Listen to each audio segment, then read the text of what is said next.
So you found a way to shine light into what you see as these sort of dark secrets in companies and in government. Light is good, but do you see any irony in the fact that in order for you to shine that light, you have to yourself create secrecy around your sources? Not really. I mean, we don't have any WikiLeaks dissidents yet. We don't have sources who are dissidents on other sources. Should they come forward, I mean, that will be a tricky situation for us, but we are presumably acting in such a way that people feel morally compelled to continue our mission, not to screw it up. I'd actually be interested, just based on what we've heard so far, just to get I'm curious as to the opinion in the TED audience, and you know, there might be a couple of views of WikiLeaks and of Julian. You know, hero, people's hero, bringing this important light, dangerous troublemaker. Who's got the hero view? Who's got the dangerous troublemaker view? Well, oh, come on. There must be some. It's a soft crowd, Julian, a soft crowd. We have to try better. Let's show them another example. Now, here's something that you haven't yet leaked, but I think for TED, you are. I mean, it's an intriguing story that's just happened, right? Yeah. What is this? So this is like a sample of what we do sort of every day. So late last year, in November last year, there was a series of well blowouts in Albania, like the well blowout in the Gulf of Mexico, but not quite as big.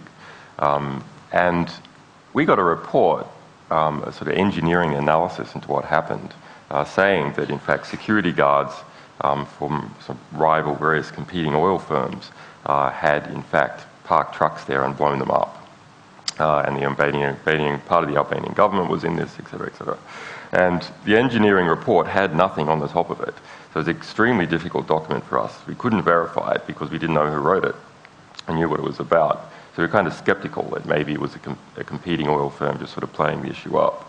So under that basis, we put it out and said, look, we're skeptical about this thing. We don't know, but what can we do? The material looks good, it feels right, but we just can't verify it. And we then got a letter just this week from the company who wrote it, wanting to track down the source. Saying, hey, we want to track down the source, and we were like, oh, tell us more. What document is it precisely you're talking about?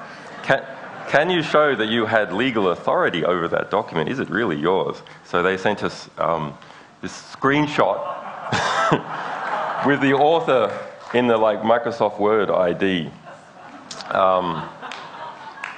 Yeah.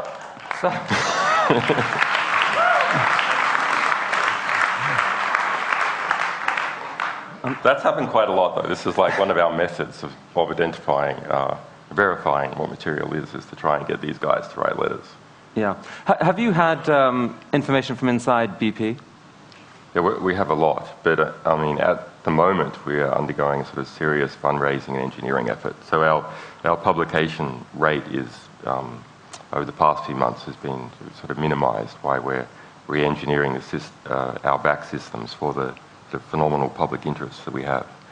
That's a problem. I mean, like any sort of growing startup organisation, we are sort of overwhelmed by our growth, and that means we're getting enormous quantity of whistleblower disclosures of a very high caliber, but don't have enough people to actually process and vet this information.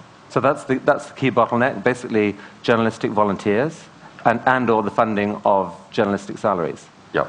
Right. And trusted people. I mean, we're an organisation that is hard to grow very quickly because of the sort of material we deal with. So we have to restructure in order to have people who would deal with the highest national security stuff and then lower security cases.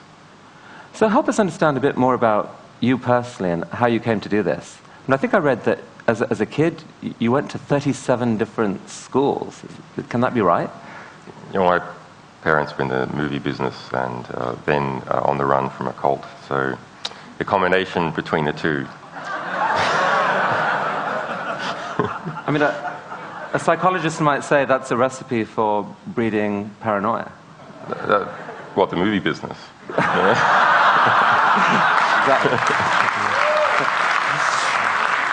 But you were also, I mean, you were also a hacker at an early age and ran into the authorities early on. Well, I was a journalist. You know, I was a very young journalist activist at an early age. I wrote a magazine and was prosecuted for it when I was a teenager.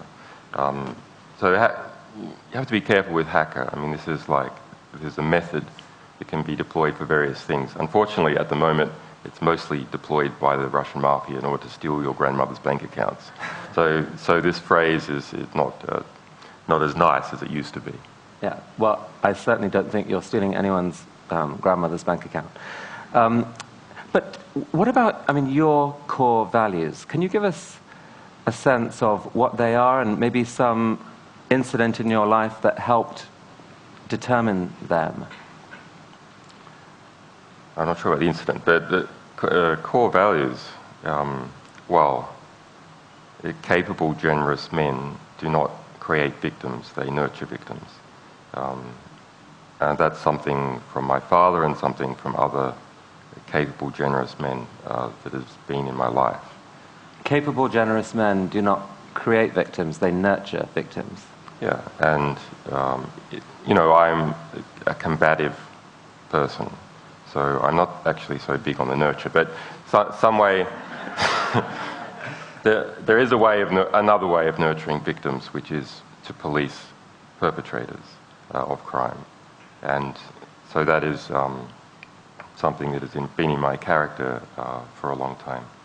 So just tell us very quickly in the last minute that's remaining, what happened in Iceland? You basically published something there, ran into trouble with the bank. The news service there was injuncted from running the story. Instead, they publicized your site. That made you very high profile in Iceland. What happened next? Yeah, so this is a great case. You know, Iceland went through this financial crisis. It was the hardest hit of any country in the world. Its banking sector was 10 times the GDP of the rest of the economy. Anyway, so we released this report in July last year, and the national TV station was injuncted 5 minutes before it went on air, like out of a movie. Injunction landed on the news desk, and the newsreader was like, this has never happened before, what do we do? Well, we just show the website instead for all that time as a filler. And we became very famous in Iceland, went to Iceland and spoke about this issue. And there was a feeling in the community that should never happen again.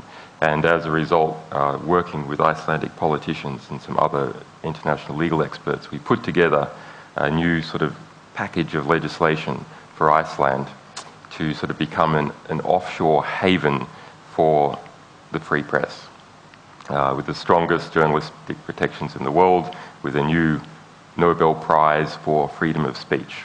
Iceland's a Nordic country, so like Norway, it's able to tap into the system. And just a month ago, this was passed by the Icelandic parliament unanimously. Wow. So, last question, Julian. When you think of the future then, do you think it's more likely to be Big Brother exerting more control, more secrecy, or us watching Big Brother, or it's just all to be played for either way?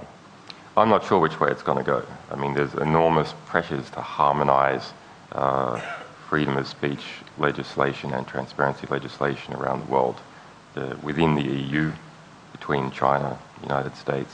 Which way is it going to go? It's hard to see. That's why it's a very interesting time to be in, because with just a little bit of effort, we can shift it one way or the other. Well, it looks like I'm reflecting the audience's opinion to say, Julian, be careful and all power to you. Thank you, Chris. Thank you.